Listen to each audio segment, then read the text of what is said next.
Hello बच्चों, कैसे हैं आप सब। केएमएल ऑनलाइन क्लासेस में आप सभी का स्वागत है। आज के वीडियो में होलिका दहन और होली की कथा आप लोगों को बताएंगे। होली का त्यौहार फागुन महीने में पूर्णिमा के दिन मनाई जाती है। यह त्यौहार बुराई पर अच्छाई की जीत का प्रतीक है। प्राचीन पौराणिक कथा के अनुसार कश्यप ऋषि के दो पुत्र थे, हिरण्याक्ष और हिरण्यकश्यप। हिरण्याक्ष को मारने के लिए भगवान विष्णु ने वराह अवतार लिया था। वह अपने भाई की मौत का बदला लेना चाहता था, इसलिए उसने कठिन तपस्या द्वारा ब्रह्मा को प्रसन्न करके यह वरदान प्राप्त कर लिया कि आपके बनाए किसी प्राणी, मनुष्य, पशु, देवता, दैत्य, नागादि किसी से भी मेरी मृत्यु ना हो। मुझे न कोई दिन में मार सके, न रात में, न घर के अंदर मार सके, न बाहर, न किसी अस्त्र से मार सके, न शस्त्र से, न भूमि पर मार सके, न आकाश में, न पाताल में मार सके, न स्वर्ग में। इस वरदान से वह अपने आप को अजर अमर समझने लगा। धरती पर अत्याचार शुरू कर दिया। लोगों को वह ब्रह्मा, विष्णु और शिव की पूजा प्रार्थना छोड़कर खुद की पूजा करने को कहता। जो ऐसा नहीं करते थे उन्हें वह मार देता था। हिरण्यकश्यप के कई पुत्र थे। उनमें प्रहलाद भगवान विष्णु का भक्त था। विष्णु भक्ति के कारण हिरण्यकश्यप प्रहलाद से इतना नाराज था कि उसने प्रहलाद को मारने का आदेश दे दिया था। लेकिन विष्णु भक्ति के कारण प्रहलाद को कोई मार नहीं सकता था। प्रहलाद को जल में डुबोया गया, पहाड़ से नीचे गिरा दिया गया, अस्त्र शस्त्र से काटने का प्रयास किया गया, लेकिन हर उपाय असफल रहे। वो कहते हैं ना, जाको राकेश साइया मार सके ना कोई। जिसके रक्षक स्वयं भगवान विष्णु हो उसको कोई नहीं मार सकता। इससे जो है हिरण्यकश्यप बहुत ज़्यादा चिंतित हो गया। हिरण्यकश्यप को चिंतित देखकर उसकी बहन होलिका ने प्रहलाद को लेकर अग्नि में प्रवेश करने का प्रस्ताव रखा, क्योंकि होलिका को वरदान प्राप्त था कि वह अग्नि में नहीं जलेगी। जैसे ही होलिका प्रहलाद को अपनी गोद में लेकर चिता पर बैठी, एक चमत्कार हो गया। होलिका जल गई और प्रहलाद विष्णु का नाम लेते हुए चिता से बाहर निकल गया। क्योंकि होलिका के मन में पाप था, दूसरों के साथ हृदय में पाप लेकर बैठने की उसने गलती की थी।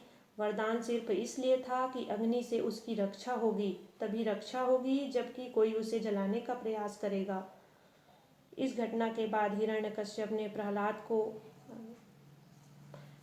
को एक खंभे से बांध दिया। फिर भरी सभा में प्रहलाद से पूछा, किसके बलबूते पर तू मेरी आज्ञा के विरुद्ध कार्य करता है। प्रहलाद ने कहा, आप अपना असुर स्वभाव छोड़ दे, सबके प्रति समता का भाव लाना ही भगवान की पूजा है।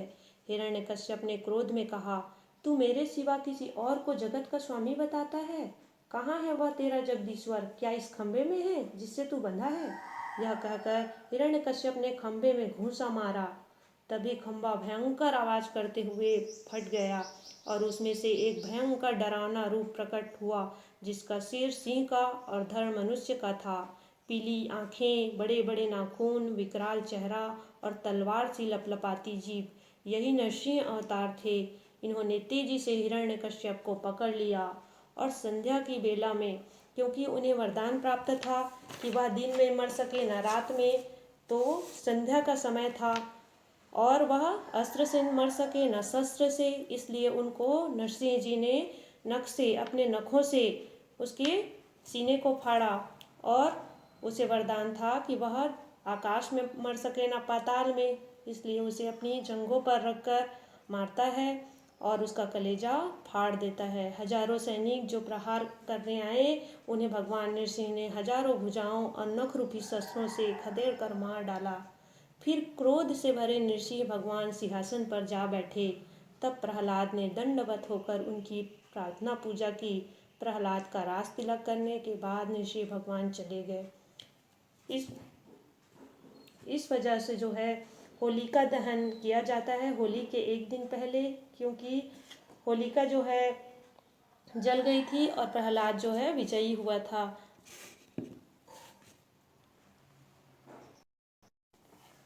इस दिन जो है यह त्यौहार बुराई पर अच्छाई की जीत का प्रतीक है, क्योंकि इस दिन जो है होलिका की जो है हार हुई थी और प्रहलाद जो है प्रहलाद की अच्छाई की जीत हुई थी। ये तो हो गई होलिका दहन की कथा। अब दूसरे दिन हम एक दूसरे पर रंग गुलाल क्यों लगाते हैं, इसकी कथा देखते हैं। यह कहानी भगवान विष्णु के अवतार भगवान कृष्ण के समय तक जाती है। माना जाता है कि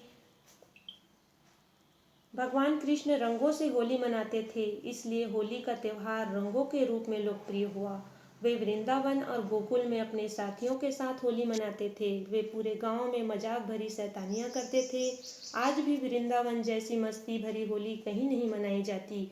होली वसंत का त्यौहार है और इसके आने पर सर्दियां खत्म हो जाती है। कुछ हिस्सों में इस त्यौहार का संबंध वसंत की फसल पकने से भी है। किसान अच्छी फसल पैदा होने की खुशी में होली मनाते हैं। होली को वसंत महोत्सव कहते हैं।